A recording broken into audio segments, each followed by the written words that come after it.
தாம்பரம் சட்டமன்ற தொகுதிக்குட்பட்ட பல்வேறு பகுதிகளிலே சிறப்பு தீவிர திருத்தப் பணிகள் நடைபெற்றுக் கொண்டிருக்கிறது.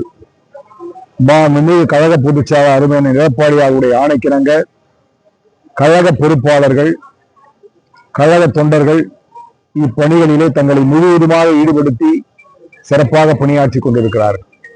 தாம்பரம் சட்டமன்ற தொகுதியை பொறுத்த மட்டில் குறைந்தபட்சம் சுமார் 25,000 வாக்குகள் இன்றைக்கு போலியாக வாக்காளர் பட்டியலிலே சேர்க்கப்பட்டிருக்கிறது.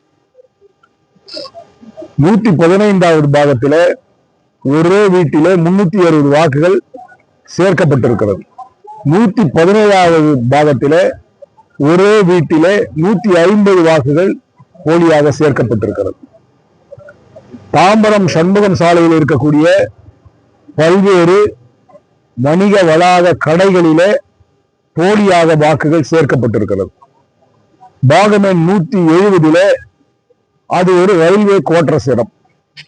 ரயில்வே துறையால் அங்கு இருக்கக்கூடிய வீடுகள் இடிக்கப்பட்டு விட்டது. இருந்தாலும் கூட அந்த வீட்டின் பெயரிலே அந்த கதவிளக்க எண்ணிலே பல்வேறு வாக்குகள் இன்றைக்கு போலியாக சேர்க்கப்பட்டிருக்கிறது.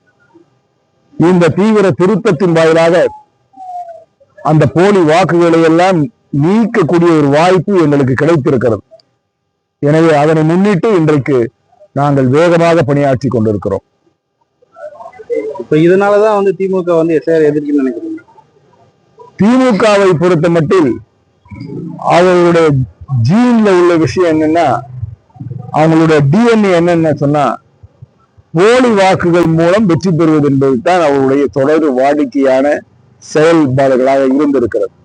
அந்த வகையில போலி வாக்குகள் இன்றைக்கு நீக்கப்படுகின்ற போது அவர்கள் இன்றைக்கு கொதித்தெழுகிறார்கள், திணறுகிறார்கள், திக்குமுக்காடுகிறார்கள். 170வது பாகத்துல இடிக்கப்பட்ட வீடுகளில் இருக்கக்கூடிய வாக்காளர்களை வாக்காளர் பட்டியலில் இருந்து நீக்க வேண்டும் என்று நாங்கள் சொல்லுகின்ற போது அதற்கு அவர்கள் கடுமையாக எதிர்ப்பு தெரிவிக்கிறார்கள். காரணம் என்னவென்று சொன்னா அங்க ஒரு 50-60 வாக்காளர்கள் தான் இருப்பார்கள்.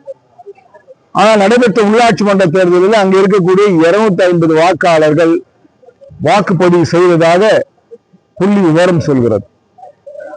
எனவே இதனால் தான் இன்றைக்கு திமுகவினர் எதிர்க்கிறார்கள், திணறுகிறார்கள், நீதிமன்றத்தை நோக்கி ஓடுகிறார்கள், ஆர்ப்பாட்டம் நடத்துகிறார்கள். அவருடைய செயல்பாடுகளை வைத்து பார்க்கின்ற பொழுது இந்த எஸ்ஐஆர் பணிகளின் வாயிலாக அவர்கள் மிகப்பெரிய பாதிப்பினை சந்திக்கவிருக்கிறார். இப்ப நீங்க சொன்ன 115வது வரல கமிஷனே சொல்றாரு 67 ஓட்டுக்கு போறாங்க சேர்த்துக்கணும். அதை ஏத்துக்கிறீங்களா? அதிமுக நாங்க 307 வாக்குகள் போலி வாக்குகள்னு சொல்றோம். அவங்க 60 வாக்குகளை நாங்க சேர்த்திருக்கோம் சொல்றாங்க. அதுல இருந்து நாங்க சொன்ன 360ல 60 சொல்றாங்க. அப்போ மீதி உள்ள வாக்குகள் போலியான வாக்குகள் அவரை ஒத்துக்கிறாருல்ல.